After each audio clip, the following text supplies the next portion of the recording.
현미경 바이블 강의 시간, 오늘은 78번째 계시록 15장 1절 마지막 나팔과 아마겟돈이라는 제목을 가지고 말씀의 은혜를 함께 나누고자 합니다.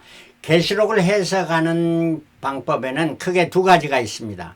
상징적 해석과 상징의 해석이라는 것이 있습니다. 상징적 해석에는 symbolic interpretation, 그래서 계시록에 기록된 그 내용을 하나의 모두 상징으로 해석합니다.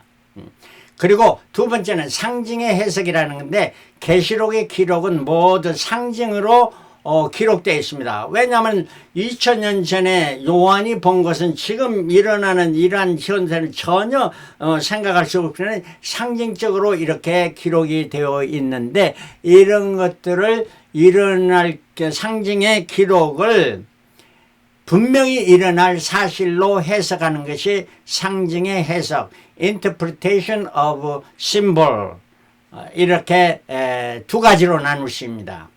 그런데 계시록 1장 1절에 예수 그리스도의 계시라, 이는 하나님이 그에게 주사, 예수님께 주사 그가 반드시 속히 될 일, 그러니까 반드시 속히 될 일이라는 겁니다. 그러니까 이게 사실로 일어나는 일들을 그 종들에게, 그 종들이 우리에게 보여주시려고 그 천사들 동원해서 종 요한에게 보내어 지시하니까 요한을 통해서 기록한 것이라 하는 것입니다. 그래서 계시록에는 휴거, 3대 재앙, 또 3대 대환란, 또 3대 전쟁, 또 천년왕국, 이런 여러 가지 일들이 나타나는데, 이것들을 하나의 상징으로만 픽션, 소설로 보느냐, 이게 상징적 해석일 겁니다. 그러나 그게 아니고 그 상징으로 된 것을 사실로 본다, 팩트로 본다, 이게 바로 올바른 해석입니다. 상징의 해석, 이렇게 해석해야 올바른 해석이고 미래를 준비하는 지혜로운 자가 되어질 것입니다.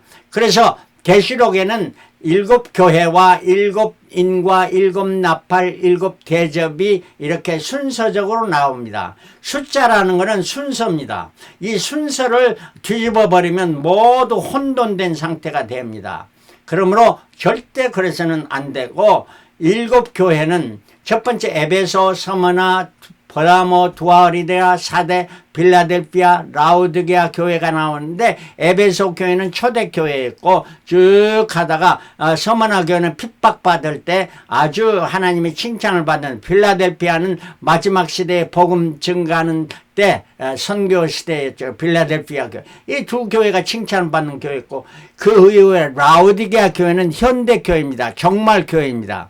이 교회가 어떠한 상황이냐, 요한복음 3장 17절에 보면 네가 말하기를 나는 부자라 부여하여 부족한 것이 없다 하나 내 공고한 것과 가련한 것과 가난한 것과 눈먼 것과 벌거벗은 것을 알지 못하나.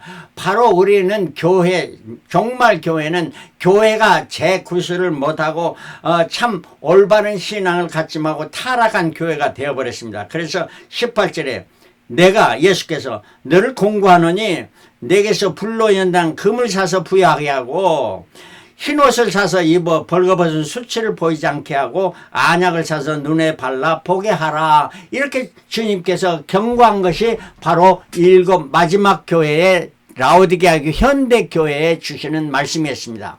이 라우디게아 교회 현대교회에 주시는 이 7교회 때에 일어난 일들이 바로 7인 때는 7나팔, 7대접, 이러한 것들이 계속해서 일어나게 되는데, 7인 때는 건 첫 번째 인에는 백말탄자, 두 번째는 정말탄자, 세 번째는 흑말탄자. 백말탄자는 복음시대, 침략전쟁 시대, 정말탄자는 공산주의 시대, 붉은 깃발을 날리는, 그 다음에 세 번째는 흑말시대, 검정말이에요. 이거는 현대 자본주의 시대, 그러나 더 굶어 죽는 자들이 많은 이때입니다. 바로, 그리고 네 번째는 청황색 말타, 그리고 다섯 번째 순교자의 호사, 여섯 번째는 천재지변이라고 중간 기간이 있는데 14만 4천이 인치는 계시록 7장의 말씀입니다. 이 7장의 말씀은 아직 때가 그까지 가지 않았고 지금은 언제냐? 흑말탄자 자본주의 시대, 현대 시대를 말해주고 있습니다. 이게 순서적으로 쭉 길어질 것입니다. 그리고 나서 7번째 인때일 때에 그때는 나팔 부는 재앙이 시작하는 거고 그 나팔 부는 재앙이 첫 번째 나팔에는 땅의 3분의 1이 폐해가 되고 두 번째 나팔은 바다의 3분의 1이 생물이 죽고 세 번째 나팔은 강의 3분의 1이 쓴물이 되고 네 번째 나팔은 해, 달, 별의 빛을 3분의 1이 약해지고 다섯 번째 날에는 나팔에는 황충이 일어나고 여섯 번째 나팔에 유브라데 전쟁이 일어나면 유브라데 전쟁은 세계 최대의 전쟁입니다. 사람과 사람이 하는 전쟁인데 이때 전쟁에서 승리자는 누구냐? 악한 자들이 승리해가지고 많은 믿음의 사람들을 핍박하는 그런 때가 오게 되는 것입니다. 그래서 사람의 3분의 1을 죽이는 이러한 엄청난 전쟁이 앞으로 일어날 유브라데 전쟁이고 그 중간기간에 소책자, 두 증인, 여자와 두 용, 두 짐승 666 시대가 나타나는데 소책자는 천사가 요한에게 소책자를 이거 먹으라 하니까 먹으니까 입에는 다나 배는 쓰더라 하는 말입니다. 이 소책자는 하나님의 말씀인 책자고 물론 요한계시록 그 말씀도 되겠습니다. 하나님의 말씀, 즉 하나님의 말씀을 보면은 복음입니다. 하나님의 말씀은 핵심은 복음이요. 예수를 믿으라 그러면 너와 내 집이 구원을 받으리라. 이 말씀은 입에는 씁니다. 바로 우리가 그걸 받아들이기는 쉽죠. 믿는데 뭐 돈이 필요합니까? 쉽습니다. 그러나 그것을 배는 쓰다 하는 것은 그것을 삶에 적용하고 실천하고 열매를 맺으면 7가지 열매, 성령의 열매, 성령의 9가지 열매죠. 9가지 열매를 맺으면 쓰다 하는 거예요. 힘든 고통에. 그래 신앙인은 고통의 삶을 연단의 과정을 거치는 두 증인이 나타납니다. 이 두 증인은 모세와 엘리야를 표시해주기도 하지만은 교회와 그리고 성도들을 말해줍니다. 이게 두 증인이 나중에 핍박을 받다가 올라오라 하니까 올라가는 건데 바로 이때 구름 타고 올라가는 것이 바로 성도들의 죽은 이미 예수 때문에 죽든지 예수를 믿고 죽던 자들이 휴가하는 이러한 상황이 두 증인 때 나타나고 여자와 두 용이 나타납니다. 여자는 참 믿음의 사람들을 선한 자들고 두 용은 악한 자들이죠. 두 용인데 두 용이 나타나고 또 두 짐승이 나타납니다.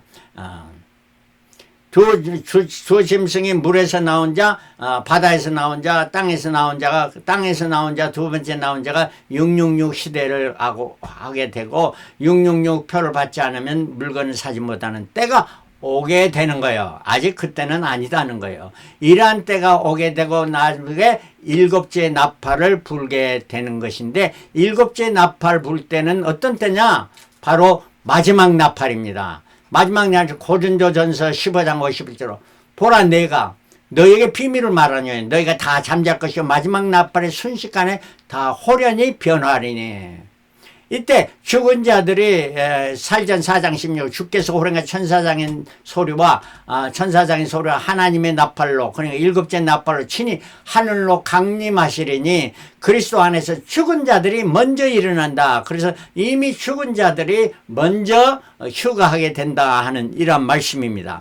계시록 11장 5절에 7째 천사가 나팔을 불매 하늘에 큰 음성이 있어 가로되 세상 나라가 우리 주와 그 그리스도의 나라가 되어 그가 세세토록 왕노릇 하리라. 그래서 7째 나팔 불 때는 오직 예수님께서 재림하시고 모든 것이 이제 주님의 나라가 되고 왕노를 하는 때가 이루어진다 하는 이런 말씀입니다. 그리고 14장에는 시온산에 예수님의 재림하는 이러한 것을 말씀해 주죠. 1절에 또 내가 보니 보라 어린 양이 시온산에 섰고 그와 함께 14만 4천이 섰는데 그 이마에 어린 양의 이름과 아버지의 이름을 쓴 것이 있더라. 그러니까 계시록 7장에서 입맞은 그들이 살아서 환난을 겪고 환난을 통과하면서 살아서 주님의 군대로 정의 군인대로 마지막 이제 악한 자를 멸할 때 사용되는 그리스도의 군사들, 이게 바로 14만 4천이었다. 4절에 이 사람들은 여자들로 더불어 더럽히지 아니하고 정결이 있는 자라 어린 양이 어디로 인도하든지 따라가는 자며 사람 가운데 구속을 받아 처음 익은 열매로 하나님과 어린 양이 속한 자들이니 그 입에 거짓말이 없고 흠이 없는 자들이라. 자, 이러한 자가 하나님의 정의 군인으로 마지막 전쟁에 임하게 되는데, 이때는 아직 대접받는 재앙이 시작하기 전이며 아마겟돈 전쟁, 아까 유브라데 전쟁은 인간과 인간자 악한 사람이 승리하는 전쟁이지만 이 아마겟돈 전쟁이 인류의 최대 마지막 전쟁인데, 이 마지막 전쟁은 예수님과 14만 4천의 선인의 편과 악인의 편, 모든 악한 영들과 이런 전쟁인데, 이것이 바로 아마겟돈 전쟁이 일어나게 되는 것이죠. 자, 그래서 10절에 그도 하나님의 진노의 포도주를 마시냐 그 진노의 잔에 섞인 것이 없이 부은 포도주라. 거룩한 천사들과 어린 양 앞에서 불과 유황으로 고난을 받으리. 절에 악한 자들이 이러한 진노를 받게 되며, 13절 또 내가 들으니 하늘에서 음성이 나서 가로되 기록하라. 자금 이후로 주 안에서 죽는 자들이 복이 있다. 계시록 10장에서는 천성에 일어난 일을 설명해 주고 있는데, 자금 이후로 주 안에서 죽는 자들이 복이 있다. 그러니까 이미 주 안에서 믿음으로 믿음의 정죄를 지키며 죽은 자들이 복이 있다. 이렇게 말해 줍니다. 또 내가 보니 흰 구름 있고 구름 위에 사람의 아들과 같은 이가 앉았는데, 이게 바로 예수님이죠. 그 머리에는 큰 면류관 있고 그 손에는 한 낫을 가졌더라. 그러니까 그 예수님께서 낫을 가지고 추수하는 것을 말씀해 주고 있습니다.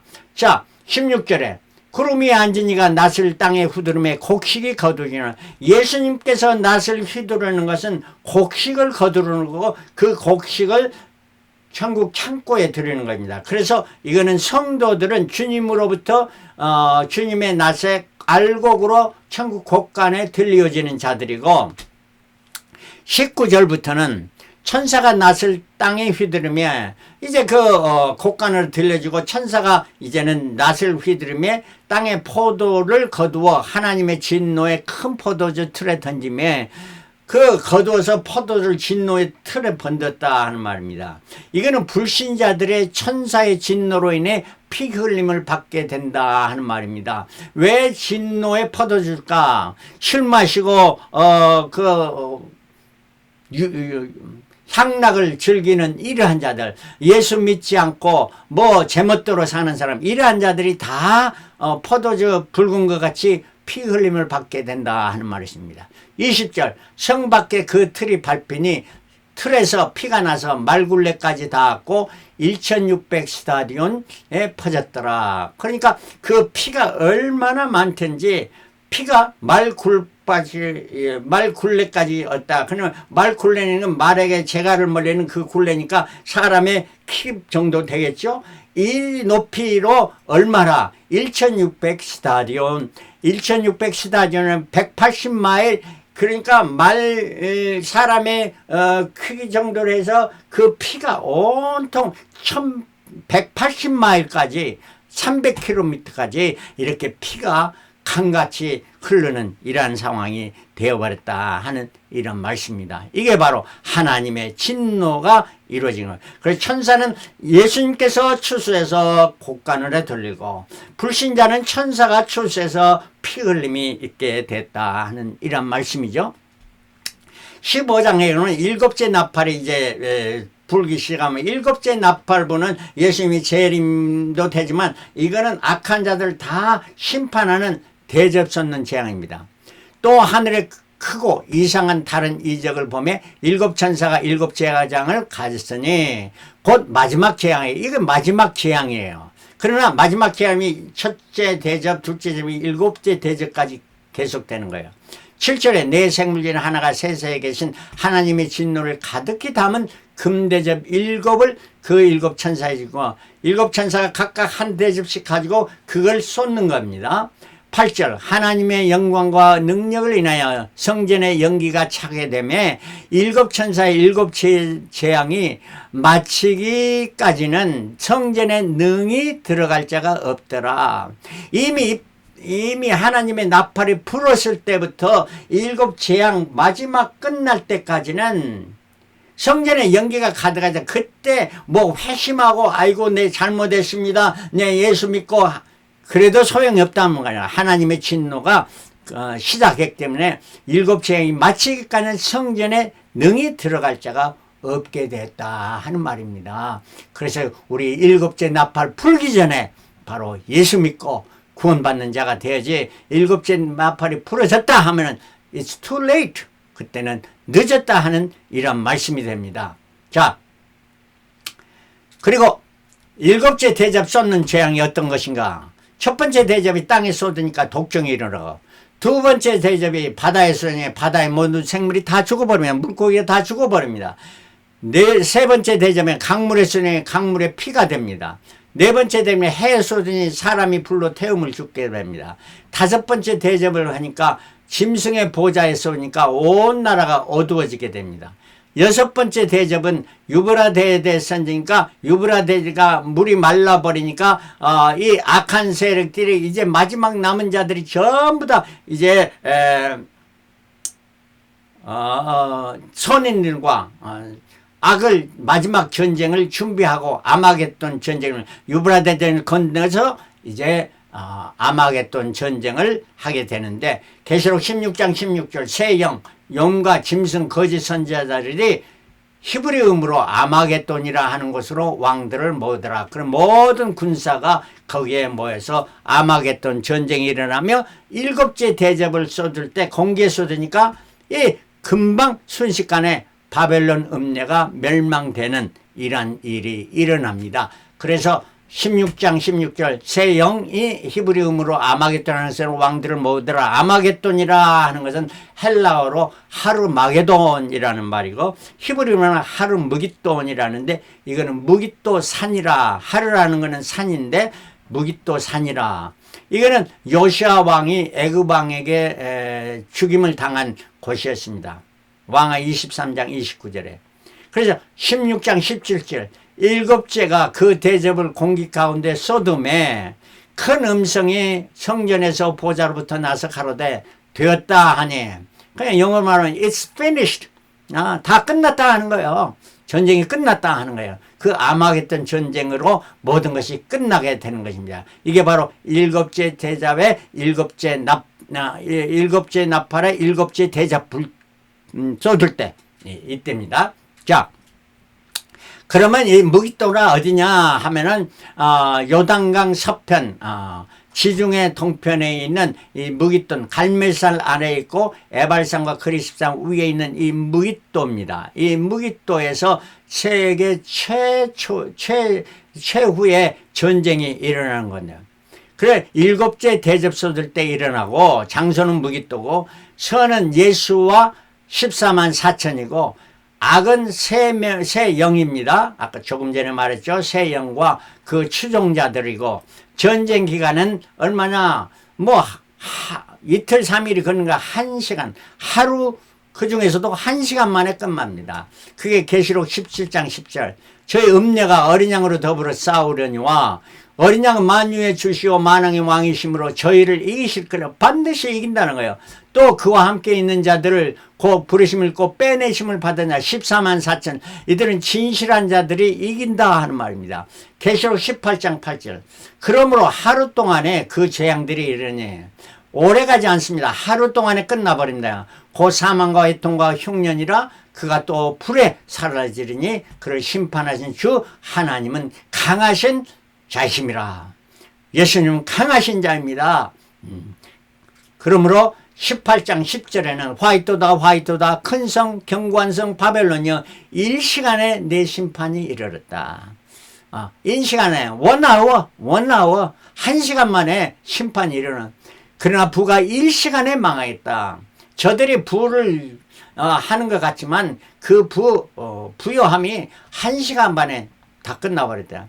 19절 화이트다 화이트다 그 성이여 너희 보배로운 상품을 인하여 치부하였더니 일시간에 망하였다. 1시간 하루도 아니고 1시간에 망해버려. 이게 바로 아마겟돈 전쟁이라고 합니다. 하늘과 성도들과 사도들과 선지자들아 말합니다. 바로 주의 성도들에게 말합니다. 우리들에게 말합니다. 그 음녀를 인하여 즐거워하라. 그 음녀가 멸망받은 것을 즐거워하라. 심판받은 것을 즐거워하라. 하나님이 너희를 우리를 신원하여 우리의 그 호소를 듣고 심판을 그에게 하셨습니다. For God had avenged you on her. 우리의 모든 그 신원을 그에게 그 음녀에게 다 하나님이 갚으셨다 하는 말입니다. 그러므로 우리가 이런 것을 확실히 안다면은 어떻게 해야 하느냐? 필히 알고 지켜야 할 것. 로마서 12장 10절 아무에게도 악으로 악을 갚지 말고 모든 사람에서 선한 일을 도모하라. 내 사랑하는 형제들아 너희가 친히 원수를 갚지 말고 진노하심에 맡기라. 기록에 원수 갚는 것이 내게 있으니 내가 갚으리라. 주님께 있다면 주께서 말씀하시니라. 악에게 지지 말고 선으로 악을 이기라. 요한복음 16장 30절 이것을 너희에게 이르면 너희로 내 안에서 평안을 누리게 하려 함이라. 세상에서 너희가 환난을 당하나 담대하라. 내가 세상을 이겼노라 하시나. 유브라 대전쟁에서 믿는 자들이 많이 핍박을 받고 순교자를 내게 됩니다. 그러나 담대하라. 인내하며 끝까지 나아가서 주 안에서 죽는 자가 되라 하는 말입니다. 이게 복되는 자입니다. 그러면 지금 우리는 뭡니까? 라오디게아 교회, 7교회 마지막 교회에 살고 있고 지금 인때는 재앙에서 세 번째 흑말 자의 때에 지금 살고 있습니다. 경제전 이때 살고 있는데 우리는 앞으로 지금 이제 앞으로 종말에 일어날 일이 많이 있습니다. 그러나 우리가 알아야 될 건 계시록 3장 17절에 라오디게아 교회 마지막 교회에 주님께서 경고하신 말입니다. 내가 말하기를 내가라는 우리 믿는 자들 중에서 그런 자들이라 라오디게아 교회라는 이 종말의 교회에 살고 있는 신앙생활을 하는 많은 사람들이 교회 숫자는 많고 크고 아주 떵떵거리는 교회들입니다. 이러한 교회 내가 말하기를 나는 부자라 부요하다 부족한 것이 없다 이렇게 말하나 내 곤고한 것과 아주 그냥 곤고하고 가련한 것과 가난한 것과 눈먼 것과 벌거벗은 것을 알지 못하는도다. 우리 주님께서 우리의 말세 종말의 교회에게 경고하신 말씀입니다. 그러면서 부탁합니다. 내가 이건 주님께서 너를 권하노다. 내게서 불로 연다는 금을 사서 부여하게 하고 흰옷을 입어 벌거벗은 수치를 보이지 않게 하고 안약을 사서 눈에 발라 보게 하라. 세 가지 꼭 필요한 것이다. 불로 연단한 금을 사라 말이에요. 연단한 금을 사라는 거 말이에요. 정금을 사라는 이 경제계가 혼동되면 많은 사람이 금을 삽니다. 그 정금을 사는데 그 정금 금 말고 정금 같은 믿음을 사라는 거예요. 신앙을 지키라는 거예요. 신앙을 가지라는 거예요. 그리고 흰옷을 사랑을 정금만 가질 뿐만 아니라 흰옷 성결을 벌거벗은 수치를 드러내지 말고 옷을 입어서 세마포 옷을 입고 주님의 참 신부로 탄장하는 이런 모습을 보여주라 하는 이런 말입니다. 흰옷을 사서 입으라. 그 다음에 안약을 사라 말이야. 안약을 사라. 내가 본다고 하지만 보지 못한다. 그러므로 미래를 보는 지혜를 가지라. 미래를 보는 지혜는 뭐냐? 주님이 친히 말씀하신 계시록을 앞으로 대해질 시대를 잘 분별하고 이 분별하면서 살아가라 하는 이런 말씀입니다. 이 시대를 분별하지 못하면은 바로 지금 코비가 뭐 666 시대에서 뭐 임만일 그래서 샷을 안 맞는다? 주사 안 맞는다? 이거 아주 하나님의 말씀을 잘 이 때를 분별하지 못한 자들의 믿음이라 이렇게 보아지게 됩니다. 물론 참 우리가 잘 저도 부족한 것 있습니다. 그러나 우리가 항상 말씀을 삼아서 말씀에 너희는 이 세대를 본받지 말고 마음을 새롭게 함으로 마음 변화를 받아 하나님의 선하시고 기뻐하시고 온전하신 뜻이 무엇인지 분별하도록 하라. 분별이라는 건 뭡니까? 지혜입니다. 여러분 지혜의 사람이 되시기를 바랍니다. 우리 주님은 우리에게 재림하십니다. 언제 재림하냐? 재림은 아직 멀었습니다. 그러나 우리가 죽는 그 시간이 바로 주님의 재림의 시간과 똑같은 시간. 그러므로 세월을 아끼며 정금을 사서 믿음을 가지고 흰옷으로 단장을 하고 안양하면서 앞을 보는 여러분들이 되시기를 바라. 주님이 정말로 기뻐하시고 즐거운 사랑하는 자가 되시길 그리심으로 축원합니다. 할렐루야 아멘. 할렐루야 아멘.